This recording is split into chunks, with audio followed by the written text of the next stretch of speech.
muito obrigada pela manhã desse dia, né? Dessa semana que a gente tem uma agenda programada e a gente sabe que o Senhor também tem uma agenda para nós. Nós sabemos o que é nossa rotina, mas o Senhor sabe também o que acrescenta para nós resolvermos. E nós agradecemos porque o Senhor conta conosco, com a nossa disposição. Então, obrigada por esse povo que está aqui reunido, por esse exército. A gente sabe que existe também o exército invisível, aquelas pessoas que também não estão ainda na igreja, mas já estão recebendo estudo bíblico, já estão entendendo que a gente precisa estar em sintonia diária com o Senhor, e não só na hora que dá necessidade, mas estar constantemente em contato com o Senhor. Então, obrigada, porque o Senhor coloca esse desejo em nós e a gente se sente grato por saber que o Senhor nos ama tanto a ponto de insistir, Senhor, que a gente esteja pontualmente em contato com o Senhor. Obrigada. Pedimos então pelos enfermos. O Senhor sabe da necessidade de cada um que se encontra no leito de dor em casa ou nos hospitais, que o Senhor, a gente sabe que o Senhor visita essas pessoas, o que a gente pede é que o Senhor nos dê paciência, que o Senhor nos dê conformação, que o Senhor nos dê a oportunidade de ver esses milagres. Nós já cremos, Senhor, mas muitos precisam ver esses milagres, os médicos, toda a equipe de enfermagem, tudo, Senhor, porque nós já cremos, mas essas pessoas veem tanto sofrimento nesses lugares, que o Senhor possa amenizar a dor, possa curar conforme a sua vontade, que o Senhor cuide da irmã Toinha que vai fazer essa primeira aplicação, que ela se sinta fortalecida, que a gente tem que passar por esses desertos, como a gente chama, mas que a gente tem que lembrar que existe uma terra prometida, que é sempre essa alegria que vem depois do sofrimento, assim como acontece com a mulher na hora do parto. Então, obrigada, porque a gente confia no Senhor, nos ajude. Hoje, algumas escolas estão fazendo planejamento, precisam também, Senhor, inserir programações em que o Senhor esteja presente, que o Senhor possa iluminar também esses ambientes escolares, que o Senhor possa também cuidar dos profissionais da educação, da saúde, de segurança. Todos nós precisamos estar protegidos. Então, o Senhor precisa habitar em cada ambiente de trabalho para a gente ter essa proteção. E assim, Senhor, o Senhor sabe da menininha Estherzinha, da irmã Toinha, do irmão aqui também,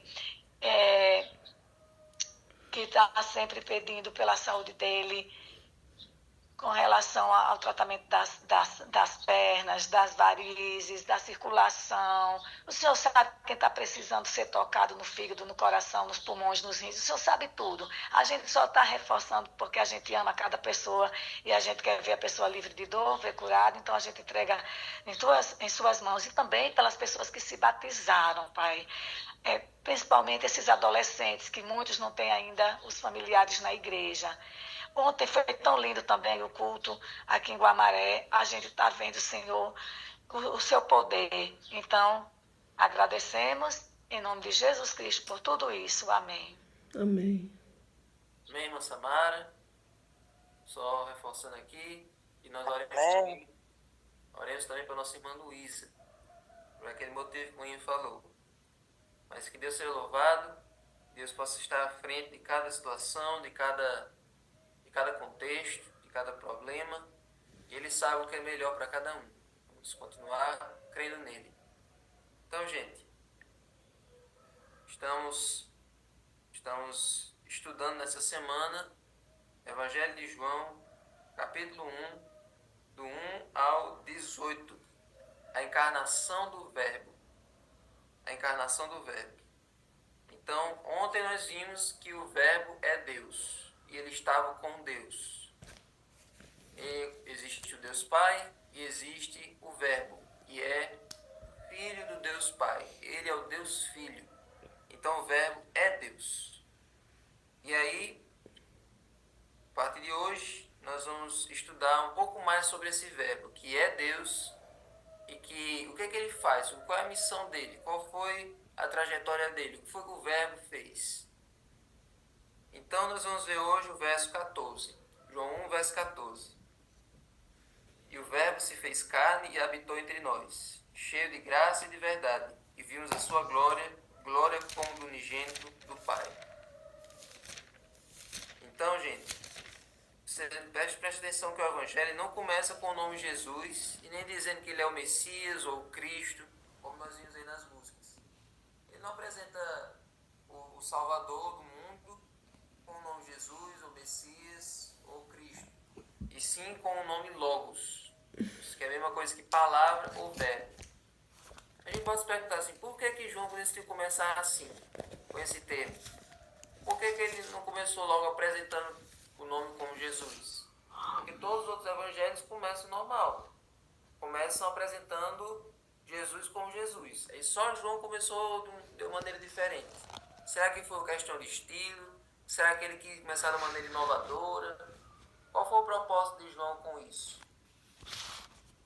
Se nós prestarmos atenção, na época que João escreveu, começou a existir muitas correntes filosóficas que usavam o termo logos para se referir à estrutura racional do universo ou à própria ideia de lógica e razão. Você sabia que o Evangelho de João foi o último livro a ser escrito da Bíblia? Foi escrito depois de Apocalipse. Já foi ali perto do ano 100 depois de Cristo. João já tinha saído de Patmos, já tinha conseguido voltar para casa, já estava já nos seus finalmente, já na beira da morte. E aí ele escreveu o livro de João. E aí, nesse período que a igreja cristã estava já... Ela já estava já sem seus principais líderes, que todos os apóstolos já tinham morrido, todos os testemunhas de que todo mundo que tinha presenciado o ministério de Cristo já tinha morrido, só tinha ficado João.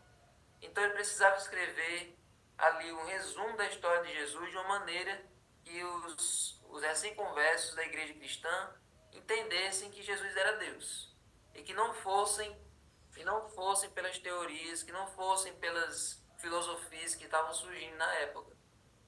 Então o que é que estava surgindo na época? O que é que estava ganhando força na época? A filosofia grega, que dizia o seguinte, que a realidade é dividida em duas partes. Existe a parte celestial e imutável, que é onde existe a perfeição, e o domínio que é visível, perecível e imutável, que é uma representação imperfeita do domínio perfeito. Vamos tentar entender. Então, era mais ou menos assim.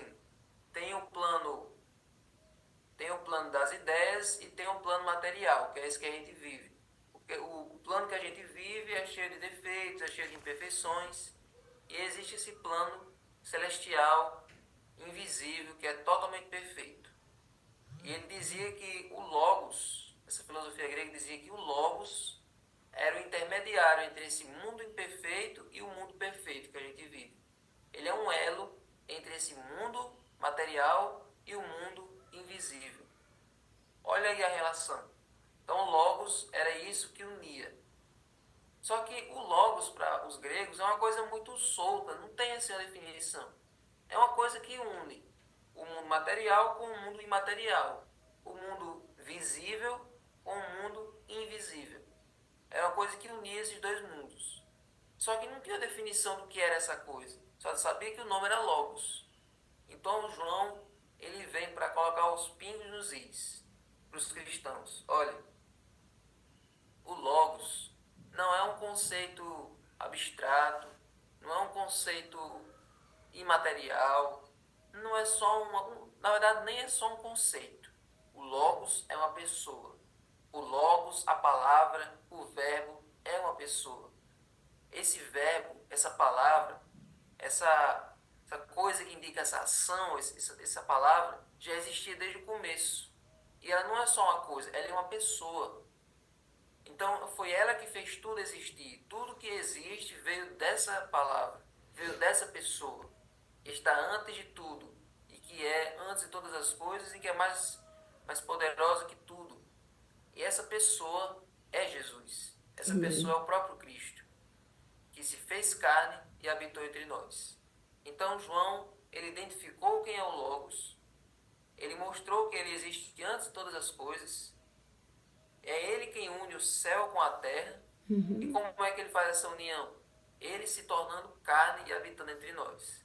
Então João deixou Jesus de uma maneira tão acessível, tão próxima de nós, que aí os cristãos puderam entender quanto ele era Deus e o quanto ele era homem. Então Jesus é quem faz essa ligação, porque ele se tornou ser humano. Ele se tornou Deus conosco, como diz lá em Mateus 1. Então João tornou Jesus acessível para as pessoas.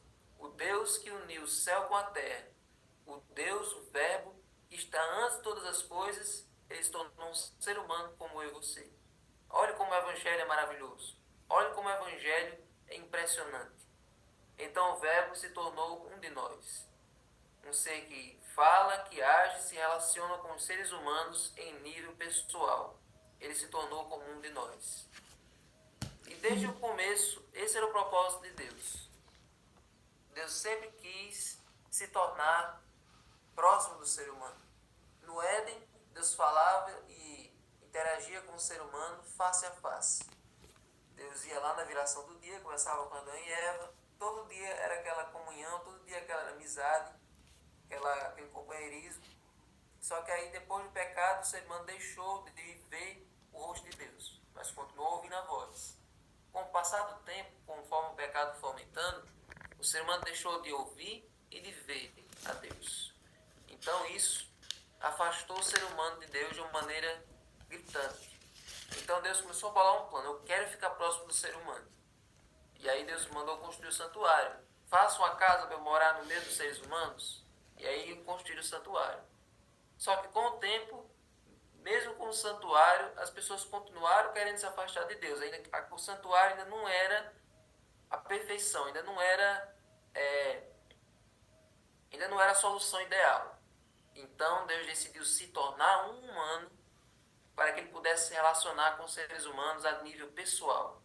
Então esse foi a consumação do plano de Deus, ele se tornando humano. Então dessa forma Jesus assumiu a natureza humana, assumiu a carne humana, ocultando a sua glória para que as pessoas pudessem ter contato com ele. Se Jesus tivesse vindo com a glória divina, as pessoas não teriam como ter contato. Todo mundo que entrasse em contato com a glória dele ia morrer, fulminado. Então só se tornando um ser humano que ele se tornou palpável, que ele se tornou tangível, que ele se tornou acessível para as pessoas. Então, gente, isso é maravilhoso. Esse é um dos mistérios da Bíblia. Assim como existe o mistério da iniquidade, como o mal surgiu no coração de um anjo bom, existe também o mistério da encarnação. Como é que o Deus, o Criador, que ele está acima do espaço e do tempo, como é que ele se fechou, como é que ele se limitou a uma embalagem humana? Como é que é aquele que não cabe nem no espaço, que não cabe nem no universo, tão grande que é, tão poderoso que é, como é que ele se limitou a um corpo humano? Como é que ele se limitou a um feto, a uma coisa tão pequena da barriga de uma mulher? Isso é uma coisa que está além da nossa imaginação, que está além da nossa mente. E que nós vamos passar a eternidade inteira estudando. Vamos passar a eternidade inteira pesquisando sobre isso. Mas para que a gente possa fazer isso, passar a eternidade estudando, é preciso que a gente esteja lá. E a vontade dele é que nós possamos estar com ele para sempre, morando junto com ele, estando com ele por toda a eternidade. E esse é o desejo de Deus para você hoje. Amém? Vamos orar? Senhor Deus, muito obrigado, Senhor, por esse plano maravilhoso. Muito obrigado, Senhor, por essa jornada que o Senhor fez de ter deixado o seu trono, que está acima dos céus, do céu atmosférico, do céu sideral, está acima do universo, e ter se importado conosco, que somos tão pequenos, tão teimosos, tão ruins. O Senhor se importou e se tornou como um de nós. Que esse plano, Senhor, que essa maravilha possa nos tocar, possa encher nosso coração todos os dias, de termos um representante nosso, de termos alguém como nós aí no céu. Nós temos um amigo no céu. Então, por favor, Senhor, que essa mensagem possa tocar o nosso coração todos os dias. E agora abençoa o estudo do livro Serviço Cristão. Em nome de Jesus. Amém. Amém. Amém.